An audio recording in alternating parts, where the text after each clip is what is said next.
Hello and welcome to Capital Stewards 2024 Economic and Investment Outlook. I usually start these things by talking about long-term returns, and we're definitely going to do that. But I wanted to step back and talk about the last couple of years before we get to our usual long-term return charts, and really tell the story of what the economy and markets have been going through starting in 2021 and 2022, and then this year at 2023. And I think that will help us build the case for where we see things going in 2024, which is no recession, but slow growth. And as always in this outlook, we'll talk about the economy, where we see the outlook for inflation, overall economic growth, and then we'll talk about specific investment asset classes, stocks and bonds, building portfolios, and then at the end, give you some really tactical things that you can do, things you should consider as an investor as we head into the new year. So with that, let's look at 2021. If we start in January 2021, right after COVID, you can see on this chart that retail sales spiked. And spending on services also spiked. Those are the blue and the yellow lines. Incomes didn't actually increase that much, but all that stimulus that came flooding into the system to prevent what was supposed to be the world's worst recession was spent on goods and eventually on services as we reopened the economy. You can see in this chart, inflation is starting to rise faster than incomes. And most of us felt that every single month. So that was 2021. Then if you move into 2022, you can see services spending continue to rise along with inflation. Spending on goods through retail sales started to flatten out in the second half of the year. Inflation, as measured by CPI, produced another banner year in 2022, and real incomes grew, but they didn't keep up with inflation. Again, I think you felt that probably in your pocketbook.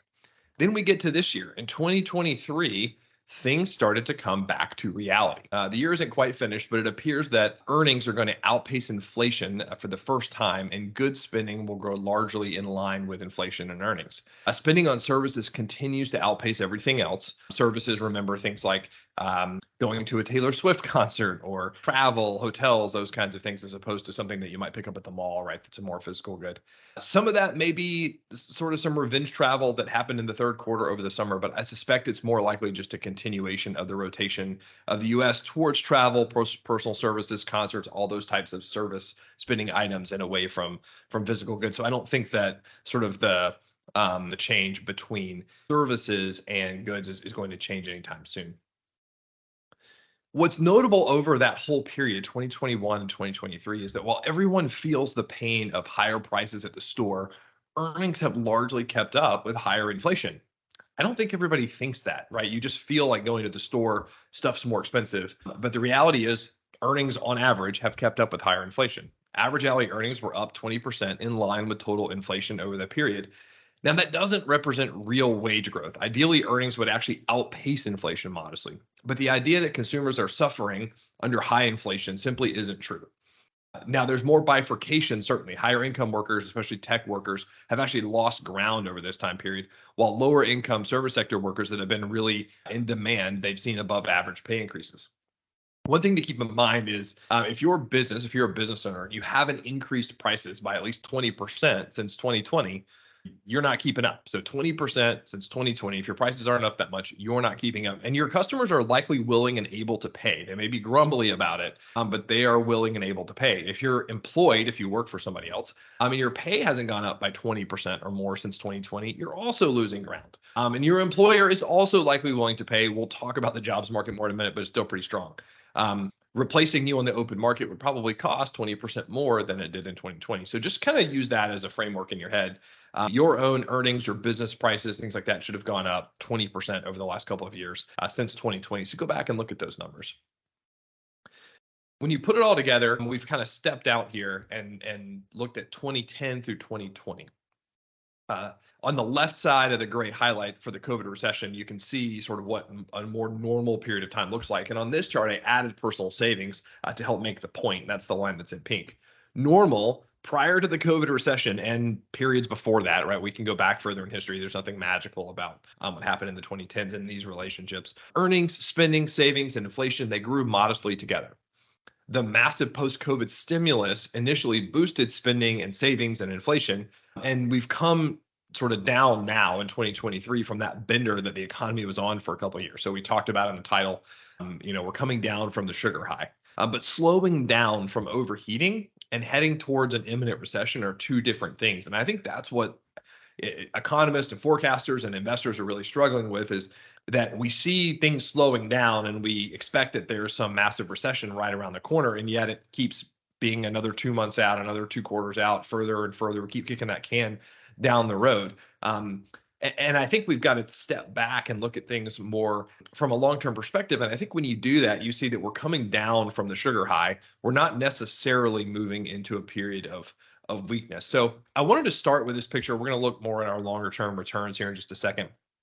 Because I think we feel that decline, right? That's how we feel, and that makes us want to make investment decisions based on that. And so we've got to step back. We've got to look at the data and see where we've been and where we're really going, so we can have a sense of what's actually happening in the economy. So now let's look at our sort of more standard longer term return slides. And for those of you that have seen these before, we're long-term investors. That's why we always start by looking at long-term returns. We don't want to get caught up in short-term thinking that can cloud our judgment. The S&P 500 on average since 1997 is earning just over 8% every single year. I think that during downturns, it's especially important to look back at prior peak to trough declines. For example, if you had invested in stocks right before COVID, or right before the financial crisis, or even at the height of the tech bubble, you're still a really happy investor today. So we'll talk about where markets and the economy stand, but our views and your views should never preclude you from buying and holding the right long-term investment portfolio in order to achieve your goals. If we zoom in just slightly over the last decade, you still likely experienced significant stock market returns. Even after the 2022 downturn, stock markets are well above their pre-COVID peaks. Over the last decade, stocks have performed as the best asset class, followed by real estate. Bonds have slightly underperformed inflation for the first time in several decades as rates have risen materially in 2022 and 2023. So if you're a frequent viewer or listener, you probably wonder why I go over these charts every single time. You probably wonder if I know that I keep repeating myself. I do know it's intentional, because having a long-term perspective is the most important investment and economic insight that we can offer. It's much more important than any view that we have over what's going to happen over the next year or two.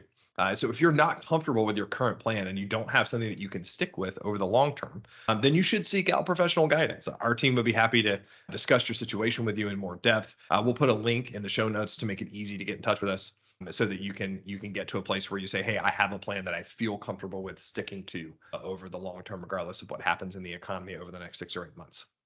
So now that we have a little backdrop on where we sit vis-a-vis history, long-term, short-term, and over the last 2 or 3 years, let's dive into the current state of the economy. So the major question that's being debated is whether or not we're going to have a recession next year. It's very difficult, if not impossible, to have a recession without a major drop-off in consumer spending. That's because personal spending is nearly 80% of the economy. You can see on the chart when we look at contributions to GDP, we looked here just over the last couple of decades, but you can take this back. The relationship still holds. You see the significant contributions that consumer spending makes. Business investment is also really important, and then government spending and export activity make up the balance. But even if everything else stands still, you would need to see a drop off in consumer spending in order to have a recession. So we start thinking about 2024 by looking at the health of the consumer and their propensity to keep spending, and that starts with having a job. Current non-farm payrolls are at 199,000 a month. The 3-month average, moving average is 200,000. From 2010 to 2019, job gains averaged about 186,000 a month. So our current situation is still really strong. We're creating a lot of jobs every single month in the economy, even though we've come down from that sort of post-COVID sugar high. Those employment numbers, they're consistent with a really strong economy that we were experiencing right before COVID. And just because the numbers are down a little bit this year doesn't mean that's bad news. Like I said, we're still running pretty close to that pre-COVID average. I think you could actually see the payroll number dip into the mid-150s next year, 150,000, maybe even a little less. And that would still be healthy for the economy because we've got a lot of demand for workers. So despite the growth that we're seeing in jobs, the unemployment rate's still going higher. And I think you see that in the news, and that sort of gets reported, and it instantly casts this sort of really negative shadow over what's happening. But I think it's important to look at the sort of picture again in totality and realize that there are 2.6 million more people employed in the U.S. this October than there were last October. That's because the economy has been creating, like we talked about, 200,000 jobs every month. The unemployment rate's moving higher mostly because just over 3 million workers have joined the labor force in the past year. And so the job market hasn't been able to keep up with the surge of people coming back into the labor force. So despite all the new workers and the higher rate, the unemployment rate though still remains historically low when we look at it over long periods of time. Even if we see the change in the unemployment rate flatten out or even rise a percentage point, we still have a historically strong jobs market. If you look at the chart, you can see where we stand vis-a-vis history, right? In recessions, even more moderate one in the 1990s and the 2000s, we saw unemployment rates that were well over 5 or 6%. We're currently not even at 4%, and we're having a debate over whether or not that's bad. Um, there's been a lot in the press lately about the SOM rule, which suggested a rise of unemployment of more than a half of 1% from a previous 12-month low, indicates that we're in a recession. However, if you believe that we're coming out of the sugar high economy, which we do, it would be natural for unemployment to go up a little bit and normalize. In fact, Claudia Sahm, who created the SOM rule, gave an interview on Bloomberg earlier this fall, and she suggested that her rule may not apply to this economy precisely because we're normalizing out of a post-COVID recession. We're not sort of coming off just a normal period of strong economic growth. And so if the rule creator isn't buying her statistics, then I'm not buying her statistics either for this moment in history. So the bottom line is unemployment is low. Even if it moves a little bit higher from here, that's not a terrible thing. The strong job market, further evidenced by the gap that still remains between the number of open jobs and the available unemployed workforce. We've seen this probably every month, every chart you've seen from me over the last really 24 months, over the last 2 years, has had this in it. Over the last quarter, that gap shrank from 4 million down to 3 million. So we're making progress on having sort of a smaller gap between the available workers and the number of open jobs. And that gap is mostly closing because companies are hiring less. There are workers coming in the workforce, but the majority of that decrease over the last quarter was because the number of job postings simply went down. You can see the number of job postings is falling much faster than the number of available workers is rising. If that trend continues, just like it has been, we've got at least 4 more quarters before we have a truly balanced workforce. You could probably make the case that the rate of closure is actually going to slow down because the remaining jobs probably require people to reskill, retrain, move somewhere else, learn something new. So that's going to take more time to adjust. So I don't expect that the rate of change here will be constant over the next year. So we've got some time before we really actually have a situation where we have more unemployed folks than we have places that would like to hire them. The other way to look at employment is to look at layoffs. And I think this is particularly important because in order for us to really have a higher unemployment rate that's going to be problematic, we need to see companies actually let go of people, not just sort of get rid of cancel open job recs and things like that. Layoffs in the US averaged about 1.7 million every month pre-COVID. And that's the other thing I think that's really important is you see news stories every day of a company laid off 5,000 people or 2,000 people here or 2,000 people there. The reality is the U.S. economy is always sort of turning and creating new jobs and moving workers around. And so, we see layoffs all the time, right? So the average layoff number pre-COVID, 1.7 million. Currently, we're running about 1.6 million in layoffs every single month. So layoffs are below the long-term average. For some perspective, during 2001, during the recession that followed the tech bust, monthly layoffs ticked above 2 million for several months. In 2009, we saw a more sustained period of time with layoffs that were over 2.5 million. Layoffs have been trending up over the past few years. That makes sense. We've been coming down off the sugar high, but they're coming from below average levels closer to normalized levels. So the fact that they're moving up isn't necessarily a bad thing. We need to see the numbers rise significantly from here in order to have real labor market weakness. And keep in mind, the tech sector has already been through fairly significant sort of labor force contraction already. There are others like that have been through contractions. So it's probably there's not as much sort of left to squeeze for companies when they think about layoffs as we go forward. As you might expect in a strong jobs market, real consumer incomes are increasing. They're not falling. Inflation is moving lower. That's a big part of that. The workers are starting to get larger inflation adjustments in their pay. So you can see that personal incomes have moved back over the long-term average. Average hourly earnings for workers has moved back over the long-term average as well. So the consumer is in a good place. They have confidence in their jobs. The market for jobs is pretty strong. And even though you can see in this chart where incomes fell due to higher inflation in 2021 and 2022, we've mostly recovered from that. So their wages are tracking with inflation now. So they're not in a terrible spot. The other story this year that has been talked about a lot is the increase in consumer debt. Consumers are increasingly using credit cards to fund purchases. That's absolutely true that consumers are relying on more debt this year than they did in 2021 and 2022. But the longer term data suggests that while increases year over year are significant, it's just a normalization back to pre-COVID, non-sugar high debt levels. You can see in the chart, total household debt service is about 9.8% of disposable income. That actually remains below the average of 11%. I think some of that has to do with mortgage rates being low for so long that probably are going to be down, and that's okay. But the same thing is true if you look at only consumer debt at the bottom of the chart. Consumers used excess cash to pay down debt during 2021 and 2022, and now they're back to utilizing debt like they did before COVID. I don't think credit card utilization is going to be a factor in future spending growth since the normalization is sort of behind us. I don't think it's a factor to drive above average growth going forward. But I do think that strong earnings, the employment market, and normal credit utilization should be enough to keep consumer spending moving right along. So hopefully now you see our view, despite how you may feel or was reported in the media, the data suggests that the U.S. consumer is in a fine place. They may be a little bit worse than they were in the sugar high, at least on a nominal basis, certainly not on a real basis. But temporary highs, they always wear off. And as you can see, as a result of their strong position, consumers continue to spend. We're at the beginning of the middle week in December here, so we have the November retail sales report will come out. But based on what we've seen so far, total retail sales are averaging 2.3% over the last 3 months versus a pre-COVID era average of 3.3%. Non-store retail sales averaging 7.9% versus a pre-COVID period of 9.2%.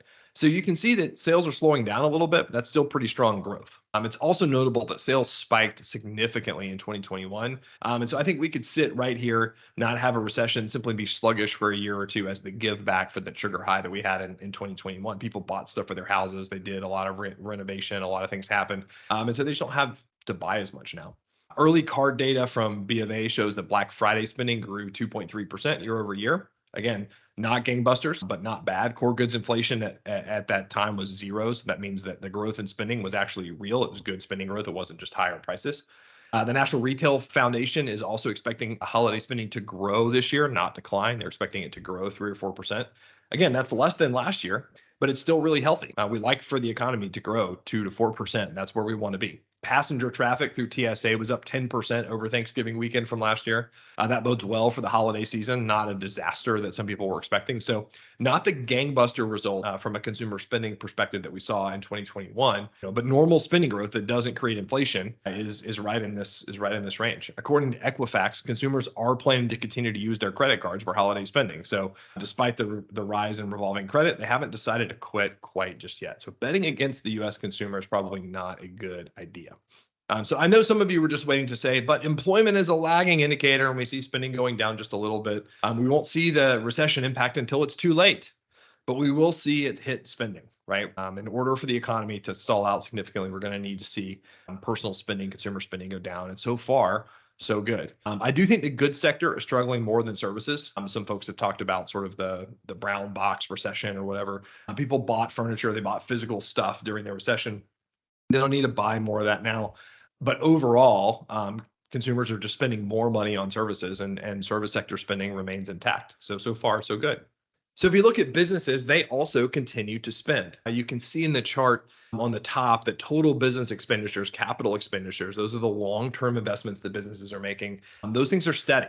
They've fallen from their peak levels after the stimulus, like everything else, but the decline has sort of stopped and leveled out. Business fixed investment made positive contributions in each of the last 2 quarters after being substantially negative in 2022. That's the opposite result you would expect actually with higher rates. You would have thought, hey, higher rates is going to slam the brakes on CapEx. But when we look at larger companies, those represented in the S&P 500, their interest expense is mostly termed out. That means they've refinanced at longer term, lower rates several years ago. And so their interest expense is back to where it was pre-COVID. So it's not sort of unusually low, but it's also not that much higher.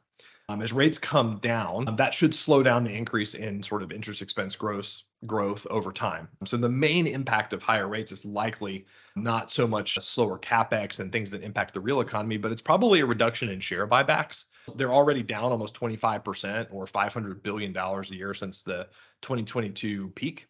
So that impact will weigh a little bit on the stock market, as buybacks have been a pretty significant driver of returns over the past decade. But it's less likely to impact the real economy, right? It's less likely to cause us to go into a recession if businesses just change the way that they're structuring their capital. So when you put all that together, the S&P 500 capex is growing 3% year over year, and that doesn't sound like much. But when you exclude some of the tech names and you look at what's happening in the real economy, you actually see that growth number move up to 10%, and that's really healthy. So when we think about real economy businesses that are making big investments in machinery, plant, equipment, those kinds of things, they're willing to spend, and they're doing that at a pretty aggressive rate. So it's hardly a sign that businesses are about to stop spending because we're going to have a recession starting in January. One of the major sources of spending, by the way, is on workforce automation. So if you believe that the future world is going to be short on labor, then you should be investing in new technology to reduce your need for labor. That drives higher capex spending. So that's going to, I think, continue to be a theme that we'll see in the next year. And so I don't think business spending is about to fall off any sort of a proverbial cliff.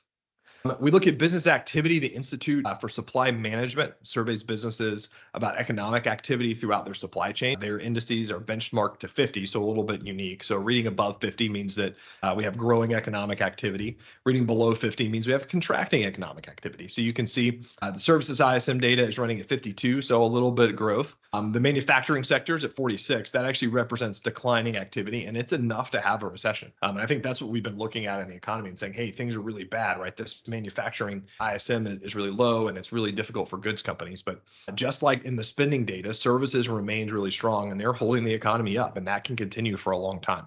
Services does typically run closer to 56 on average. So I do think it's a watch item. It's not as strong as we'd like for it to be as we move next year. But so if that gets closer to 50, I think we may revisit our expectations for next year. But for now, I think services in the business sector continue to be strong. And so I expect sort of not a gangbusters year, but an okay year from a business activity standpoint. So if we return back to that GDP components chart, we have a well-positioned consumer. Business spending is okay. It's not gangbusters, but it's okay. It's certainly not declining. I think of the net imports exports measure, by the way, as flat. Sometimes it will contribute, other times it will detract. But exports that detract from GDP aren't necessarily a bad thing. That's putting money in the pockets of American workers. And so I kind of ignore that activity when we think about this particular exercise. Government spending next year, I think, is most likely to be flat. That was the original agreement that President Biden and McCarthy made in May over the debt ceiling. It seems as much consternation as there is about government spending, we seem to be very unlikely and unwilling to get anything done. So I think the current agreement holds spending flat. There's no political losers if we don't get anything done. We're going into an election year, so it makes it even harder to get really significant legislation passed. So I don't think the fiscal side of things is likely to be a headwind or a tailwind, just sort of flattish heading into 2024. So that's how I sort of arrive at our expectation, which is a slow growth picture for the U.S. economy heading into next year. Could we have a recession? We're actually a lot closer to having a recession now than we were this time last year when everyone was absolutely sure that we were going to have a recession. So if anything, you should be more concerned now than you were last year. It's funny because a lot of the strategists and sort of outlooks that have been coming out are exactly the reverse. But I don't see any evidence that the U.S. consumer is slowing down and not slowing down enough to cause a recession. History shows that stopping the U.S. consumer requires some sort of really bad shock. People don't just decide to stop living their lives and spending. So I think if things just continue as they are now without some sort of unexpected shock, we could skate through and have one of those sort of soft landings that we have seen very rarely through history. I do think where this gets more challenging is in the back half of the year. The current Fed policy is really restrictive. The Fed's on the brakes for the economy, right? They've been creating this slowdown that we've been talking about. They've been removing the sugar from the system. And so if inflation doesn't fall and allow the Fed to ease, or even if inflation does fall and the Fed doesn't ease, eventually all that brake power that they're applying will stop the car and cause a recession. I just don't think that it's imminently here. I think it's something for the back half of next year if it comes at all. So I think we're more likely to see things just continue to move forward with really low growth. Speaking of inflation, we've talked about this chart a little bit before, but we continue to see inflation moving lower towards the long-term target. We expected core inflation to be at 3.5 or lower by year end, and we seem to have hit that target on core PCE. Inflation has been running closer to the Fed's 2.5% target in more recent month-over-month reports. So if we just sort of hang out where we are now and we continue to lap months from 2023 and 2024, that's going to naturally reduce the rate of reported inflation over time. So I think we're going to get continued declining inflation over time. We should still see price declines in rents. If you watch the last few Outlook videos, we talked a lot about that. That's a third of core inflation. And it's still much higher in the inflation statistics than what we're seeing actually happening in the real economy. So as more and more rental units turn over, we should see those numbers come into core inflation, and we should see the numbers continue to fall. I do think the ride's going to be bumpier from here. We came down really significantly over the last year from the post-COVID inflation peaks, and we were going down 0.5% or 1% every single month, and more than that on a quarter-over-quarter basis. Getting that last percent to 1.5% out is going to be more challenging, and so that's why I think the idea that we're going to be at a 2% inflation number in February or March seems a little bit challenging to me. I think it's going to take longer. And it'll take the bulk of next year for us to get there, but I do think that we can get back to target by the end of next year. So now that we have a view on what's happening in the economy and what's happening in the real world, we can kind of turn to markets and use our economic view to inform how we should think about asset classes as long-term investors. So far this year, stocks have outperformed bonds. Gold, surprisingly to me, has outperformed bonds as well, although a lot of that performance came in the first few months of this year, and it's been relatively flat the last 8 months or so. Most folks expected a recession to start this year, and of course, we didn't have a recession. The S&P 500 is up 20%. So staying invested, like we talked about, is really important, regardless of anybody's expectations. Bonds have lagged this year, and that's really dragged on returns. Bonds are up 3% year to date, and that's been this significant detractor, I think, in most portfolios. The Magnificent Seven, that's been a big topic of conversation all year, and rightfully so. The Magnificent Seven have been sort of the key return driver all year. For those of you that aren't as familiar with what that saying means, those are the 7 large growth-oriented tech stocks in the S&P 500. So Apple, Google, NVIDIA, Microsoft, et cetera. They're almost up double this year. But it's important to sort of zoom out again and think about where we've been. The Magnificent Seven are up only 8.7% since the start of 2022. So the highest growth companies in the United States are up basically average-ish market returns for the last 2 years. This year's above average rally was mostly just a reversal of last year's above average decline. So that's fairly paltry from a return perspective when we think about what should be happening with those stocks over a couple of year period of time. This chart also shows the equal weighted index, which I think is important because it gives you just a better feel for what the average company is experiencing when we take out the weights of the index. And you can see there's much more paltry price appreciation, only 7% so far this year. So you could argue that companies and their prices, for the most part, have been slogging through as the economy slows down. That would be appropriate given what we see in all the economic activity that we talked about. From 1990 to 2019, so 10, 20, almost 30 years, the S&P averaged a real annual return of 7.5%. That's the actual return that we saw in the market minus the 2.5% inflation rate that happened over that period of time. Since January of 2021, the S&P has only produced average real returns of 2.55%. Total nominal returns have been closer to average, but inflation has averaged almost 6% over recent years. Higher inflation should have led to higher stock prices in a normal environment. So I think the impact of higher rates and slowing down the economy has been working its way through the stock market over the last few years. It just maybe it's not been as apparent to us as investors as what's been really happening sort of under the cover. So we may not need a giant one-time decline to wring out the excess. That may have occurred a little bit over the last couple of years. And if we had another year or two of subpar returns, then we definitely would have had a period of time where the S&P 500 sort of gave back, if you will, those excess gains that we saw coming out of COVID. I think you see the sluggish results that we've talked about reflected in corporate earnings as well. You can see the slowdown in quarterly earnings from the beginning of 2021 and into this year. The economy has cooled, company results have slowed, and those are actually starting to pick back up again more recently. For full year 2023, the consensus of sell-side analysts, those are the folks that analyze stocks and decide what to buy, what to sell, and put price targets on things. They're looking for earnings of $220 to $225 a share for the total S&P 500 this year. So even if you use the rosier $225 a share for the final 2023 S&P earnings, That's only an increase of 3% for the year. Inflation is likely going to end well over 4% this year. So companies have done okay, but nowhere near the traditional level of earnings growth that we would like to see. In the pre-COVID period from 2010 to 2019, earnings grew about 8% a year. And that makes sense. That was in line with long-term S&P 500 returns. This year, earnings are up 3%, and the market is closing on a total return of 21%. So what that means is that most of the return in 2023 came from what we call multiple expansion, which means in layman's terms, we're just paying more for the same level of earnings that companies are generating.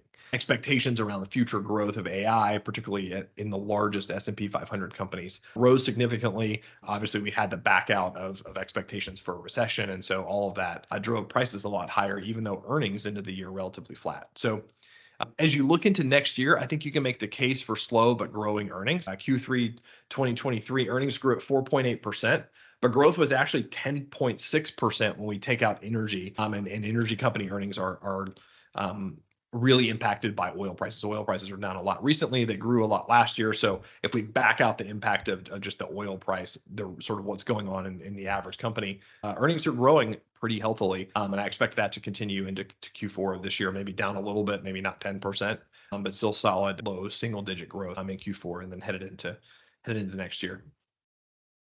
So when we look at the price that we're paying for those corporate earnings, we see a multiple that's slightly above average, almost 19 times the annual earnings for the whole index. A lot of that comes from the Magnificent Seven. Obviously, those companies are growing a lot, and so they attract higher multiples. The average company in the S&P 500 index, the price to earnings ratio is closer to 14 times earnings, and that's actually below the long-term average because prices have just been kind of irking along over the last couple of years for the average company. So I think that's indicative of the slowdown that we've seen in the economy recently. The Magnificent Seven, by the way, are expected to continue to grow their earnings next year. So the higher multiples maybe justify the idea that, well, they just can't keep doing it. The folks that look at those businesses really closely are expecting the earnings to continue to grow. So I think there may be room for stock price appreciation. I don't see the multiple as a huge problem. If we put it all together, if rates continue to come down in 2024, I think you can actually have a little bit of multiple expansion. Maybe not the same level of multiple expansion that we saw this year, but lower rates are going to drive stock prices higher, all else equal. So the FactSet consensus total for S&P 500 earnings next year is $246. That's up from $225 this year. Analysts tend to overestimate, tend to be a little bit over optimistic. So we can go back and look at historical estimates and figure out what that estimation bias is. And that brings the projection down to 235 to 241. So if we have a year with modestly lower interest rates, and we have a year of modest economic growth, there's no reason to think the S&P 500 can't produce at least average returns of 7 to 9% next year. Not gangbusters, but not bad, and certainly enough to accomplish the goals for most long-term investors. We turn to bonds. We think about this as fixed income and diversification in portfolio. We've seen rates continue to rise in 2023. You can see the 10-year Treasury now yielding more than 4% and the short-term 2-year note yielding more than 4.5%. The rise in rates has caused flattish bond returns so far in 2023. However, when we look into the future, higher rates should actually cause investors to rethink their bond exposure. If rates remain high or they fall, bonds can provide a significant component of a total portfolio's return without all the risk that's associated with the stock market, certainly with a lot lower volatility. So for the last decade, bonds haven't really been an option because they've been, rates have been so low that they just didn't contribute enough to returns to be compelling. But now with the rates over 4%, I think they present a much more compelling addition to portfolios. And that's especially true if we look at corporate bonds. I mean, we get out of just the Treasury market. Investment grade corporate bonds are currently yielding 5.7%. So that's big companies, strong balance sheets, not going out of business in a recession, those kinds of companies. And then the yields get closer to 7 to 8% if you take on a little bit more credit risk. If we have a recession, defaults may rise, but default rates are pretty low today. Company balance sheets are in really good shape. They refinance. They have a lot of cash coming out of COVID. We talked about CapEx and the investment situation earlier. So I just don't see this world where we have a sort of a massive default cycle that comes even if we have a small recession next year. Earnings and cash flow are also still really strong. Again, should make default pretty minimal even if we have a recession next year. So we should be able to get pretty decent returns just on the bond yield alone. As a thought exercise, if you think about a 60-40 portfolio where you got 60% in stocks and 40% in bonds, if you bought investment grade bonds in that 40% bucket today, that's almost 2.3% of your return that would be covered through the interest payments alone. That means your stock portfolio only needs to return 5% over the long term to produce that sort of target 8% return that we use a lot of times when we do planning. And so that's a pretty good risk trade-off. So I think it's worth thinking about fixed income side of your portfolio while rates are still historically pretty high. We don't do a lot of purely technical analysis, but I do think technicals help us understand investors' consensus views and positioning and things like that when we think about what the market sort of thinks is going to happen in the future. The households have been net sellers of stocks throughout 2023. That seems likely to continue as rates remain above 4%. Pensions, other institutions, insurance companies, they also are going to look to take advantage of higher bond returns and lock-in returns where they can do that. So the attractiveness of bonds is part of why we think stock returns can be positive from here, but are going to be more limited as investors seek to earn returns in their portfolio with less risk, which is what we all want to do, right? Is earn return and take as little risk as possible while we do it. If we look around the world, European economies are mostly growing at less than 1%. Germany and France actually moved into negative territory in Q3. Like the US, inflation has come down from highs in 2022, but they're still running above long-term targets for the ECB, just like we are in the United States. Inflation in the UK is even hotter, it's north of 4%. Labor supply there is more constrained, partially because of demographics in the country, also partially because of Brexit and just the way that folks go to work in the UK and immigration and things like that. Because growth is already low in Europe, there's not as much room for Europe, I think, to remain out of a recession and continue to maintain the rates they need to maintain to reduce inflation. Tourism rebounded significantly this year. That was a big help. So-called revenge travel in the third quarter. My parents went on a 20-day Mediterranean cruise themselves, right? That level of travel, I think, and the positive contribution is probably unsustainable in Europe. And so European companies, they're also more exposed to floating rate bank debt than the United States, which means higher interest rates start to have a bite as we move into next year. So I think Europe overall is in a little bit more of a challenging place than the US. Consumer spending there also still growing. It's hard to see a significant recession in Europe because the consumer, again, like in the US, is in a pretty good place. But because the economy is weaker starting out, I think it's probably going to have negative or slightly positive growth, more like stagnation in 2024. And that doesn't seem favorable to the situation that we have compared to the US. In Asia, there's a lot of discussion this year about Japan and the end of financial repression. That has resulted in really low interest rates over the last couple of decades. After a strong first half, the Japanese stock market was mostly flat for the second half, and it's likely going to underperform the S&P 500 this year. Japan's economy may do slightly better long term than it has the last few decades. I 100% believe that. But the decision is really whether it's going to outperform the US, and I don't see that happening. On China, China underperformed the market's expectations for super strong growth following reopening this year. We expected the Chinese economy to open up for business in some respect this year, and we largely saw that.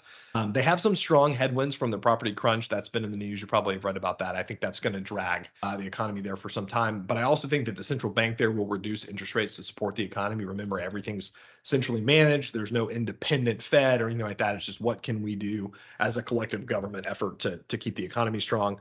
President Xi's visit to the US didn't produce any really resounding confidence that the government's going to make China a more attractive place for US businesses. I actually would have thought you would have used that opportunity to do that. And it didn't. The feedback from leaders at the meeting didn't seem to be all that positive. So I would expect the combination of all those factors to produce sort of sluggish growth in China relative to history. Their growth rates continue to slow down. I think that might not be a terrible thing. I think it keeps larger geopolitical issues at bay, invading Taiwan, things like that. When the economy is not doing so great, I think are more difficult for the Chinese Communist Party to sell to their constituents. So I think overall in China, probably growth again, but slower than what we've seen historically. Emerging markets had a decent year. They should continue to grow, perhaps at a faster pace going forward. Emerging market central banks are ahead of the Fed. They've been sort of ahead of the US and ahead of the developing world throughout this entire post-COVID process. They've already embarked on rate cuts. I expect those rate cuts to continue. Throughout the economic cycle, they've resisted the temptation that emerging markets have given into in the last few cycles to sort of lever up, borrow a bunch of money, make a bunch of fiscal mistakes that ultimately end up blowing up. That's largely contributed to their ability to continue to grow despite weakness in the US and Europe. I think we could see a little bit of decoupling. We don't necessarily have to have emerging markets, flatten out entirely if the US catches a cold, so to speak. From a relative standpoint, though, my preference continues to be U.S. markets, unless there's a compelling case that the U.S. is going to struggle vis-a-vis the rest of the world. And I don't think we have that when we think about the rest of sort of the total international economic situation. I'll close with a discussion on real estate. Home price appreciation has slowed down, but it's still positive. So anybody that's thinking about buying a home, I'm generally always encouraging folks to go ahead and buy a house, because trying to wait until house prices sort of come down significantly, just that doesn't really happen in much of recorded history. Higher interest rates, they've significantly impacted those who are looking to buy homes for the first time. But higher rates have also reduced the inventory that's on the market. And so we've got less inventory, we've got fewer transactions, but that's kept prices pretty strong. For residential real estate, I think market fundamentals are still pretty strong. There's a lot of folks that want to buy houses. Housing was underbuilt for a long time since the financial crisis in the early 2000s. Housing still hasn't caught up. I think higher interest rates are helping normalize appreciation. So housing should grow with inflation and other assets, 3 to 5% a year. Your house price shouldn't go up 20% every single year. That's not actually a healthy thing to have happen. And so I think we're starting to see a more normal environment for house price appreciation. When we think about investment real estate, the way that we think about investment real estate is based on capitalization rates. And capitalization rates should be north of 6% with interest rates higher than they were before the pandemic. So, as a reminder, the cap rate or capitalization rate is essentially the operating income of a property after you pay all the expenses divided by its current market value. It's essentially the expected return if you owned the property and got all the earnings from it that you would receive. Cap rates have reset higher, but many are between 5 and 6%. The peak to trough decline in valuation for REITs was close to a third, 35%, but then it rallied back recently to 24% as the total sort of peak to trough decline for 2022. So I think waiting for cap rates to be north of 6% or higher presents more compelling investment opportunities when we think about real estate. I don't think there's an imminent real estate collapse. More like a midterm malaise as properties refinance at higher rates. We see some shakeout in office and values adjust accordingly. I think rents will go higher to compensate for higher rates that multifamily property owners are paying. Privately owned real estate is a different matter. I think if you can find specific properties that are in need of new financing, you might be able to get a cap rate that's much higher than 6%. And so I think there are good values on the market if you're looking at buying individual properties. So I would look for private real estate opportunities in your community before buying sort of publicly traded REITs, sort of with what we see today in the market. So how do we sum it all up? I don't want to be overly optimistic, but I feel like there's a lot of general pessimism in the world about the economy, and I'm not sure the data supports that view. So hopefully the walkthrough that we've done this year explains why we don't expect the economy to fall off a cliff in January, why we think it's sort of a muddle through kind of year, why we think most importantly investors should stick with their plan and stay in the market. It's important, I think, that you get to an asset allocation that you can live with, that you stick with it, and you don't try to time the market. And when we think about interest rates in the bond market, the same thing applies, right? So let's not try to time the interest rate market either. I think it's important to start investing now at higher rates, and over time, those investments will look really good when we look back sort of 5 years from now.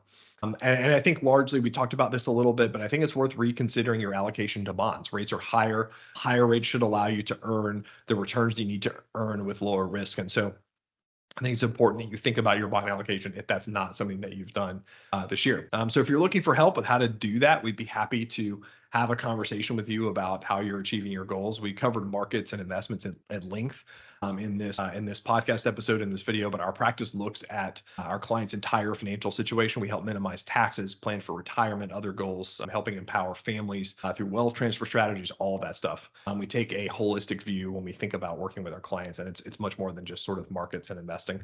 So if you're not sure how to proceed, it's super easy to schedule a call with us. You can get real professional guidance. There's a link in the video notes to do that. There's no sales pitch coming, we promise. I don't even let you sign up to be a client after we meet the first time if you ask. That would be weird. We just met. In an intro call, we just ask questions. We want to get to know you, get to know your situation, figure out how we can help. And then if it seems like there's an opportunity, then we'll get back together and talk more about what that would look like. So reach out if you'd like to continue the conversation and get help in your specific situation. And with that, I wish you a Merry Christmas and Happy Holidays. And we'll talk to you in 2024.